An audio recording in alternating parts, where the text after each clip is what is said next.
Across the United States, more than 1.2 million paraprofessionals show up for students every day, tutoring, supporting instruction, managing behaviors, doing whatever's needed. And here's what most people don't realize. So many of them want to become teachers. They have the passion, they have the experience, they have the calling. What they don't have is a clear, affordable, accessible pathway to make it happen. Until now. Our guest today has changed the game. Dr. Matthew Flippen is the founder and president of Gracelyn University, an accredited, affordable online institution dedicated to empowering paraprofessionals and support staff to become degree-holding certified teachers. A national leader in education innovation, Dr. Flippen has guided districts across the country in transforming overlooked talent into high-impact educators. Today, we're diving into how Gracelyn University is creating opportunity, reshaping the teacher pipeline, and honoring the people who have been doing the work all along. Let's get into it. Well, hello, Matthew. I am very honored to have you on the show today. What I would like to do is to start off with one of my favorite questions, and that is, tell me your story. Tell me a little bit about your background, who you are, what makes you tick. Tell us about you. Sure. I have a few ticks, but I'll tell you what tick. Yeah. No, it's great to be with you, Brandy, and I just love the work that you're doing, and so honored that we get to have this time together to talk about hope. My story is starts really with just having a really an entrepreneurial bent. I have a background in business and have really worked the last 20 years or so, really to just use the entrepreneurial gifts that God's given me in a way that blesses those that are in hard places. And, part of that journey and probably some of the most formative events that happened for me is, include when my wife and I adopted our twin sons from Ethiopia when they were babies. They're grown now, but raising them and having them as part of our family is a huge blessing for us, and really connected us into an aspect of our culture that I probably wouldn't have known as much, if we didn't have sons that were African, right? And so getting to be with their friends and seeing some of the struggles that their friends were facing just expanded our understanding of this, the challenges that especially that young boys have in our culture today, and so that's been a huge aspect of that. Of course,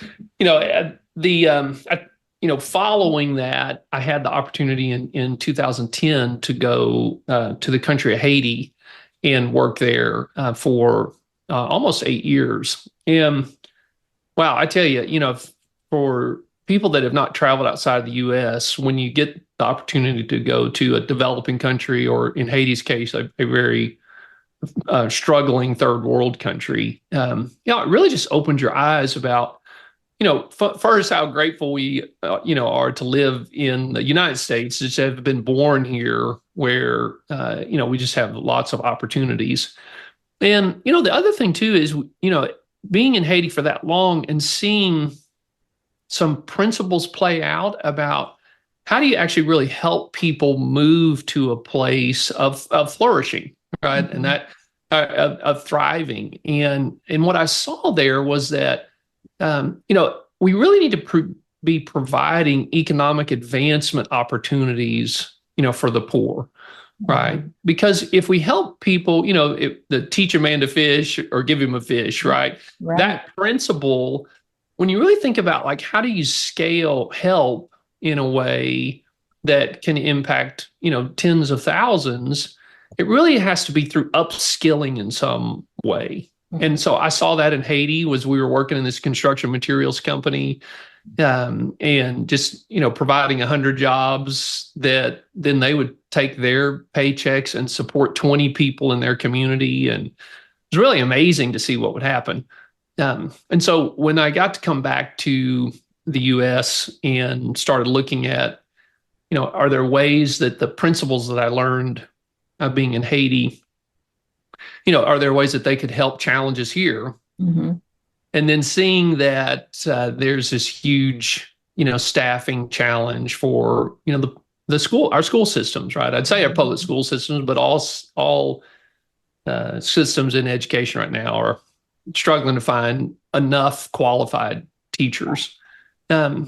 And so, I looked at that problem with this lens of like, wow, if we could find people that we could upskill into certified teachers, degreed certified teachers, and if those people happen to be the working poor or single moms, wouldn't that be a great way to address this issue? And so, what a gift it was to realize that there are so many paraprofessionals, teachers, assistants, support staff, right? Just paraprofessionals, there's 1.2 million in our country. And so being able to build Gracelyn University around their needs has been a huge blessing. And I'm still in formation personally, right? And but it's been just a huge blessing gift to get to be involved in that effort.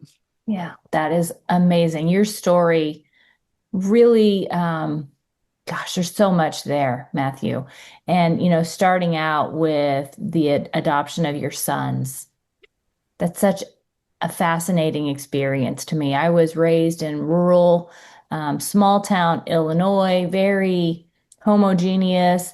And something that I've always wanted to do is to do that missions work and to go to other countries and to do the things that you spoke about. Because I do think that we can learn a lot from going overseas and really seeing how blessed we are in the United States. A mutual friend of ours, Dr. Toby Travis, you connected me with him when we spoke last, I believe. And he was recently on my podcast, and he talks about the work he does with schools in developing countries.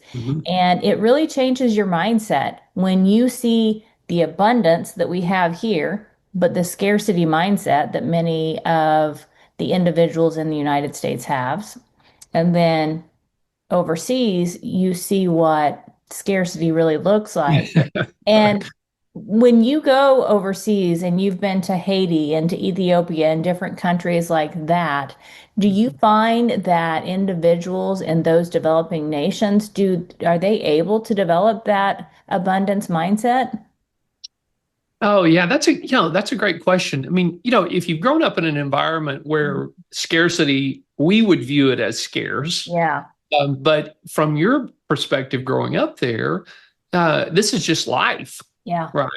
And, one of my first trips to Haiti was my very first trip was only 8 days after the earthquake had happened there, where, 250,000 people were killed instantly. And half of everyone had lost someone. Right. And I remember being so struck by attending a worship service right in the middle of this, of just the authentic, joyful worship. It really struck me like, you guys just lost everything. And yet here you are, worshiping God in this just unbelievable way. And I went on to just notice that, children in countries, they laugh and play. I mean, their toys are simple, but they are having fun. I mean, they're not well fed, right? They're all undernourished, but they still thrive as best they can. And so, I think that the mindset is really back to where does your hope come from? Yeah. Right. And are you in healthy relationships, right? Or are mom and dad around? Do you have a community that knows you and is invested in your success? And, and I see that parents in any country, any culture, any status, they want their children to do well. And they will really always sacrifice for their kids to have better opportunities, than they had. And I think that's true in our country for the most part, and in almost any country in the world. Yeah. And you and I have in common the fact that we're both faith-driven leaders as well. And, the word tells us that to live is Christ and to die is gain. And I think when we can have that mindset, we can get through any challenge because we have that hope in a Mhm. relationship with Jesus Christ and that hope of um, an eternal home. This home is temporary, but we have Sure. that hope of an eternal home. Mhm. And if we know that, that's where our hope lies. But, I also talk about hope in terms of a system of hope.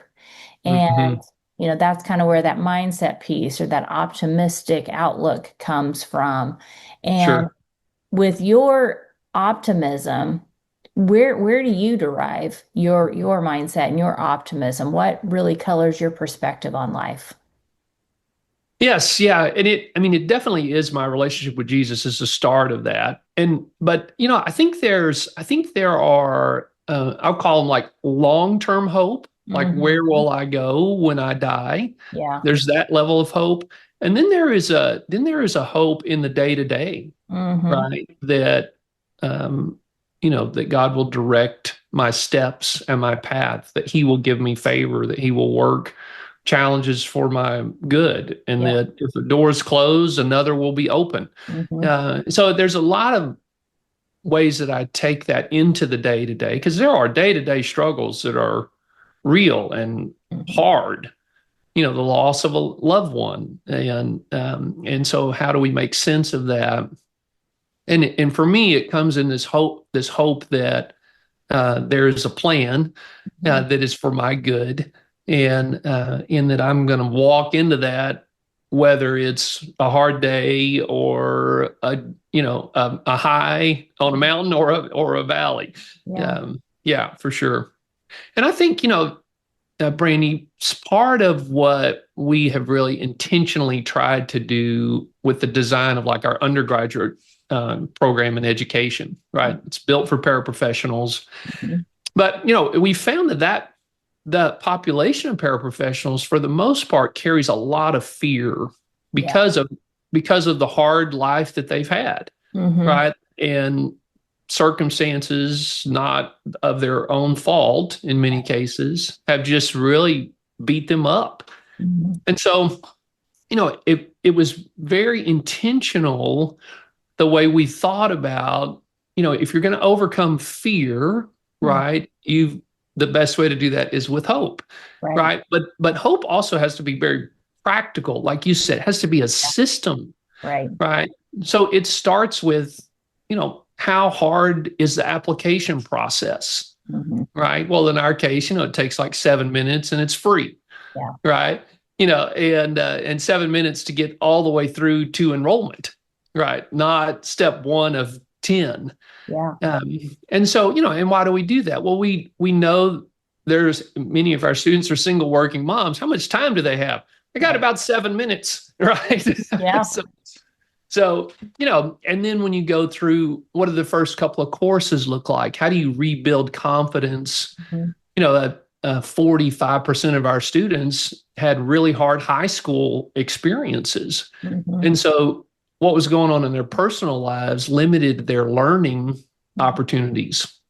So we know that they need remediation, but no one wants to hear you need remediation. Right. That's not dignifying or encouraging, Hmm. right? So we design it into our curriculum, but we don't talk about it from that standpoint. We want people to feel empowered. So if we've got to rebuild your basic math skills, well, then let's frame it as, hey, you're going to teach elementary kids. So let's start with elementary math, Right. how to teach elementary math. Mhm. And again, that's a system where we, I'll do a survey when I talk to groups of paraprofessionals, and I'll say, how many of you are confident in your math skills? No hands Yeah. go up, right? But how many of you can build relationships with any child? All the hands go up. And I'm like, well, really, that is the number one ingredient of a great teacher. Hmm. So they come to us with no math confidence, basically. But Right. after a couple of courses, we say, how's your math confidence? Oh, they're like, I've gotten A's in my classes, because we're very intentional about the design so that they would build confidence. Because confidence, your confidence through experiences increases your level of hope. Right. Right. Yeah. And I love what you said about empowering them.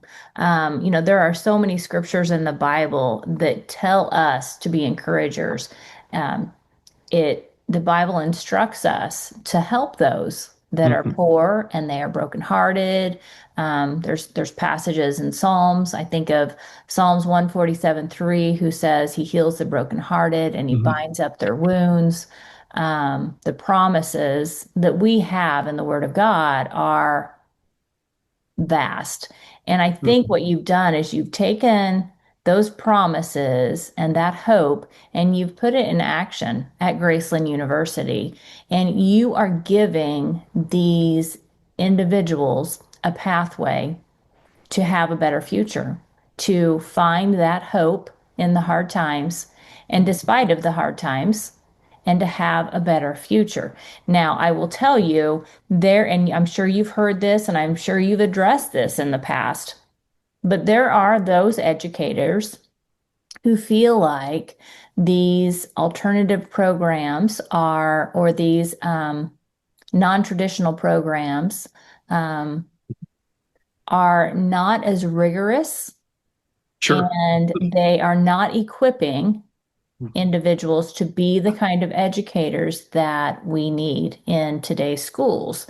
Sure. What would you say to those individuals, Matthew? Yes. Well, I would say that is true, right, in most cases. But I would also argue that traditional higher education is also not equipping when you look at the stickiness of the graduates, right? What is the turnover in the first couple of years, whether it's from Texas A&M University, where I graduated undergrad, or others, right? It's the statistics are not very good. Right. And so, when we looked at, and I actually got to do a decent amount of my dissertation research on why is the turnover problem still an issue, right? Because we've been researching this for like 40 years. Right. And all kinds of things have been tried. And things that we're recycling, ideas some of us, not Gracelyn, but others are recycling right now, even promising that, it'll fix the issue. But, children have a lot of needs today. Yeah. And, what's the best way to predict if someone is going to be a career educator? And so, there's a lot of debate over that, but I would actually say, well, it's if they've worked with kids for 5 years or more and they still want to do it, right? And most people would say, oh, well, sure, yeah, if you've done the role. Well, that's why we love the paraprofessional teacher assistant, because they have an average 6 years of experience. They've done it for $12 an hour or less. Yeah. And so, for us, it's like, they've checked the heart and the grit box. And so if you take this, I have heart and I have grit, I'm here for impact, right? I'm not here for the money. So my why is like real high. My ability to relate to the hard stories of the children in the classroom, man, I lived that hard story. So yes, I can do that. So then what are you missing? Well, you're missing content and pedagogy. Well, then we should be able to teach you that. Right. And because you can apply what you learn instantly, because you're already working in a school, right? The ability for you to be kind of in residency while you're in a 4-year degree program, there's really no better way to prepare an educator than that. And because they're already working as a paraprofessional, they're already used to the salary and all that, then there's not a need to add on a real expensive, grant or supplement or residency, typical kind of residency program. But, people do ask us like, well, is Gracelyn a good program? I'm like, well, how do you define good? Is always my response. Right. And they're like, graduation rates or placement rates? Like, hey, that is great. So because of our intentional design, our retention rates are 92%, right? Now, that is impressive if we were just taking on traditional students, but the fact that the majority of our students are low-income single moms with significant trauma in their background, and we have 92% retention rates, there must be something very special about our design. Now, some would say, well, maybe you just made it real easy. I'm like, well, if it was too easy, they wouldn't be successful in their certification exams. Right. So what's our pass rate on our certification exams? Almost 100%. Well, how can that be? Well, because we structure and require preparation for exams. We sequence the preparation of those exams very intentionally. So again, we're back to building confidence and skill, success, go on to the next one. So the last measure I would say is like, what's your placement rates? And like, well, on this one, we've hedged a little bit because we recruit people through school districts that say, I got great people that want to be teachers, but they don't have a path. I'm like, well, hey, Gracelyn can help them with that. So you nominate them. Brandy, you go into your school system. You tell us which paraprofessionals you want to become teachers. We will upskill them. And then what happens, do you think, when they graduate? You hire them. That's right. Right. And so we had 100% placement rates of our first graduating class, which again, is a little unusual. But that is really the model. The model is meant to say, hey, school leaders, you've got great people. You know who they are. Send them to us for $100 a month. We will upskill them into degreed certified teachers, and they're going to come right back in your system and continue to be the educator that you saw. And this is why you recommended them to us. Yeah. So it's really a beautiful system that really leans on encouragement in the process. And encouragement is an expression of hope, right? Really, right? Yeah. So it's really, really fun to get to be part of this. Yeah. I love what you said about the fact that your students come to you with the heart and the grit, and then Gracelyn University gives them the hope of becoming a teacher, of a better future. During my superintendency, I can think of several people that were paraprofessionals that wanted a pathway to become a teacher, but there were so many obstacles. Sure. The time, the money, those are the two biggest factors that they continued to fight against with the obstacles. And this is a very practical and simplified way for these paraprofessionals to have hope in becoming what they want to become, which is a teacher in many instances. Yes.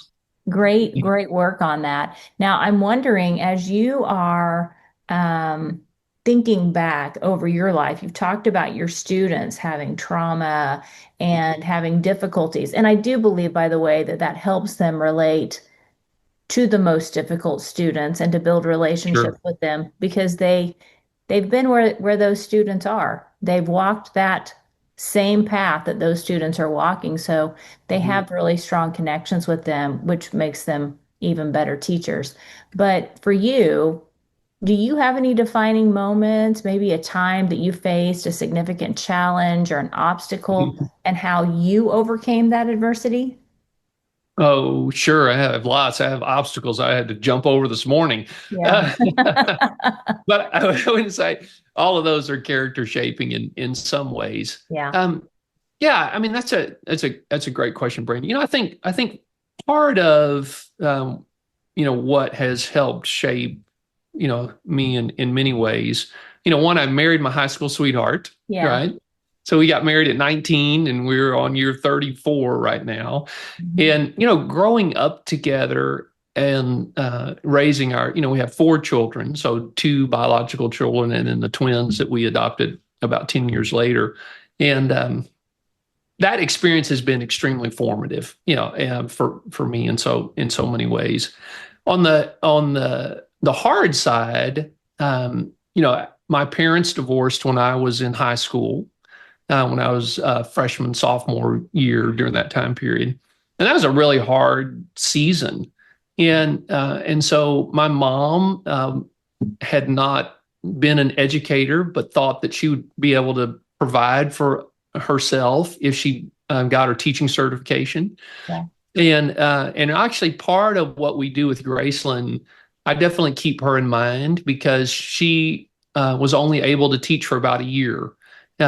She loves children, and she thought junior high would be the right age group. It wasn't, and she should have gone with the little kids, and she wasn't successful. And it was really hard just to see her go from a failed marriage to a failed first attempt career a year later. Now, thankfully, she was able to become a legal assistant and had a great career after that. But there were some design elements where I'm like, yeah, we can fix that, because I don't want somebody to have the experience that my mom had. Right. A lot of our students are single parents. Yeah. And I don't want them to have any way that they can fail if they'll do the work. Mm-hmm. Right. And so that was extremely informative for me about how we've designed elements of Gracelyn. Yeah. And that early story, how old were you, Matthew, when your parents divorced? 15. Yeah. Mm-hmm. Yeah. You and I have a lot in common. I married my high school sweetheart. We're at 33 years. Goodness, that is a long time to be married. But one of my first and why I started Spark Hope EDU was because of the death of my brother when I was 15. So we have a lot in common. And I think that those early experiences really shape who we become. And as you said before, God will use all things for the good of those who love the Lord and are called in accordance to his purpose. And it's a powerful truth. It's just a simple truth. And you have taken that experience and you have created something beautiful where you are fostering an environment where people can build confidence and connection and courage to go out in the world and to make a bigger impact. And you're doing it all for the glory of God. Yes, exactly. Yeah, definitely. It's a beautiful thing. It is really a beautiful thing. And I know that you have some stories of hope-fueled leadership, some stories that maybe you could share with the audience from what you're doing in the mission field. Yes, yeah. Yes. Well, education is a mission field, right? For sure. Right? I mean, and so now that we've got this undergraduate program established and we're growing our enrollment there rapidly, we know that one of the big contributing factors to staff turnover is campus culture. And campus culture is most impacted by the campus leader. And so we thought, if we're really going to address this staffing challenge and turnover, which, ultimately affects student outcomes, right? Sure. If we're really going to address that, then we've got to prepare campus leaders that are highly effective. In fact, we'd say they need to be transformational. Yeah. And so I had a thesis, an idea, after visiting with a significant number of campus leaders, that there's a model of, I'll call it servant leadership, that leaders implement that can rapidly turn around campuses that are very broken. And so we actually started, and we're about 3/4 of the way building a master's in transformational education leadership. It's specifically designed to empower future principals, campus principals, with the skills to rapidly turn around schools. And so it's very interesting. I probably wouldn't surprise you, Brandy, because you're a transformational leader, that, as I've interviewed, it will be ultimately 100 leaders. They follow a pretty similar pattern. And I can tell you about Amber Shields is one that I got to interview last week. She started with at an early childhood center that had been led by a loving leader, a caring leader Mhm. who had been there for a long time. And over that long period of time, children, have changed over time and the strategies had gotten a little stale. And so performance had slipped, culture had slipped. And so Amber comes in as her first principalship. She's young, she's excited, not respected, right? Culture was rough on her, and they'd lost the principal they loved that had hired all the staff, and here she comes in, and Mhm. and she sees, there are things that have got to change, but the first thing that she did was that she took each staff member and had them meet her off campus at a coffee shop Mhm. just to get to know them. Yeah. And this pattern of taking time to get to know each individual person on your team is so important as a foundation, Mhm. because they got to see who she was. And she's a very, very smart, very loving, very authentic leader. And so over the first 90 days, she got to meet with all the staff. She got to really hear their ideas on, hey, what would make this better? She paired them to do some reflection, trying to increase everyone's self-awareness about where are gaps. And this basically follows a process of she built relationships by listening, right, and learning. They learned together, like what needs to be the interventions, the new things that we implement. Mm-hmm. And then they set in place some I'll call them easy wins, right, where they could start celebrating success. So you've built trust through relationships, but now you need to have some action. Right. And so then you see some quick wins and some results, and you get to celebrate those as a team. Now you're building more trust. Your skeptics are getting to observe you. Right. And they're like, okay, maybe this person is for real. And over a 2-year period of time, they dramatically turned the campus around. Numbers went up in all areas. Staff turnover went, down to, almost zero.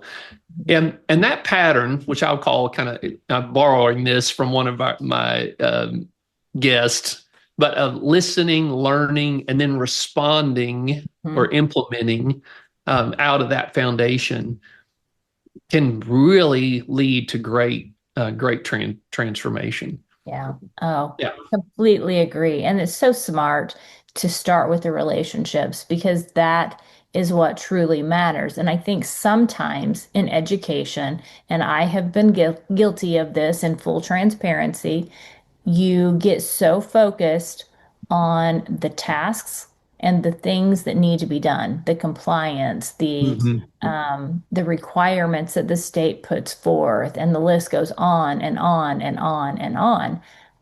But if we can focus consistently on the relationships, I think that is what's going to drive that meaningful change, because what people are seeing is that as a leader, you have vision, and people need to see that vision and that value alignment.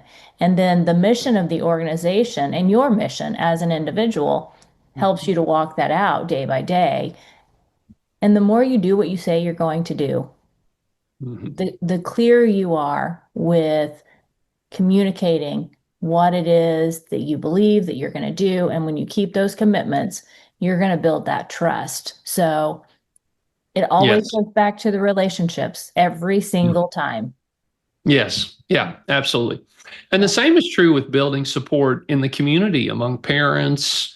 So important to really care about people. And I would say that if you are in a leadership position and you don't care about people, you really need to do something else. Yeah. Right. Yeah. I mean, education is a people business. Absolutely. For sure. And I think most people actually, they get into education because they do love people. They care about people. They want to grow people. But I also know that distractions get in the way. And if you are in a season, whoever's listening to this program right now, if you're in a season right now and you don't feel connected to your people, you're not loving your people for whatever reason, press pause. Take a step back and invest in yourself. Do something to recharge your battery and to reconnect with your values and your vision and your mission in life and in leadership, and get back to that place where you love not only the people in the organization, but find some passion projects, some things that energize you and light you up in your day to day. And so that's the perfect segue, Matthew, for you to tell us what is lighting you up right now. What's your passion project? Oh, I tend to stay pretty passionate about what I I get to work on. Um, yeah, I just finished releasing a book, Win with Your Talent Pipeline, Yeah. and which is really just sharing the pillars needed to effectively grow your own. And that's been well received and hit the number 1 list, which was very humbling. Yeah. This new master's in leadership program, I'm very intimately involved in and helping with each course development. It's allowing me to interview these great leaders and capture their stories that will all be integrated as case studies into this program. And then those are getting also added into a new book that I'm working on. That's the Trust First Leader, which will be a playbook in a sense on how we as campus leaders, or any kind of leader really, can start to build those foundational relationships. And it'll probably won't get released till April or May next year, but very, very excited about that. I mean, my number 1 passion project is playing with my grandkids. Oh, yeah. But I can't do that and get paid. So right. I completely understand that passion. We have that in common as well. So for you right now, tell me what's giving you hope in the world right now. Oh, there is a movement going on right now. I really see, I've had friends reach out and just talk about their renewed hope, their renewed faith. And there's a lot of hard things going on in the world, but this spirit of hopefulness is moving in a really powerful way. I'll also say that down in the very micro level, that watching my twin sons be 18-year-old independent young men who are very faithful, very moral, and how they invest in relationships gives me an incredible amount of hope. So, I'd say both sides of that are true for me right now. At the time of this recording, Matthew, I have just released a spotlight on the Macoupin County CEO program. So it's a group of students who are in kind of an entrepreneurial program. Yes. Really, the focus of the program is helping them develop life skills. Some of them will become business owners, others will not, but they're learning about things like self-awareness and relationship skills and building their networks, just to name a few of the skills they're learning in this program. Oh, that's great. And so through the Lead with Hope podcast, I have chosen to spotlight that program for the entire month of November. So if you're listening to this and you did not catch that, I want to encourage you to go back and to listen. I've spotlighted the program. I have interviewed the former director of the program, students, both present and former students. And like you, Matthew, the kids are giving me hope as well. As a volunteer in that program, they are wise beyond their years. And I do see that renewed sense of faith in this generation of students. And that does shine a bright beacon of hope for our future, for sure. Yes, absolutely. I love that you're doing that. Yeah. So you have a lot going on. And just as a brief recap, you've talked about just giving hope to those students who want to go from paraprofessional to teacher.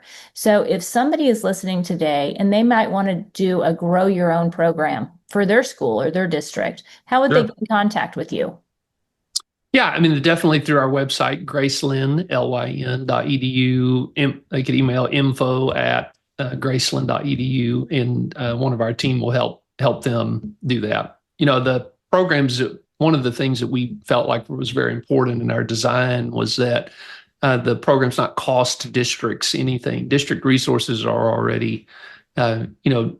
Yeah. And so when we built tuition that it's only $100 a month in most cases for the majority of our students, it's really meant for the student to invest in their own future at a price that they can afford. So yeah, love to help anybody that's interested in that. Amazing program, completely affordable. And I will link your contact information in the show notes. Please. So if you're interested, get in touch with Matthew and he will help you out.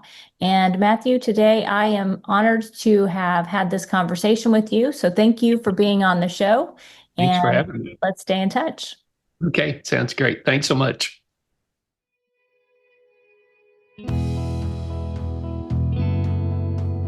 Thank you so much for tuning in to today's episode of Lead with Hope, where we believe that leadership rooted in habits, optimistic mindset, purpose, and excellence can truly change the world.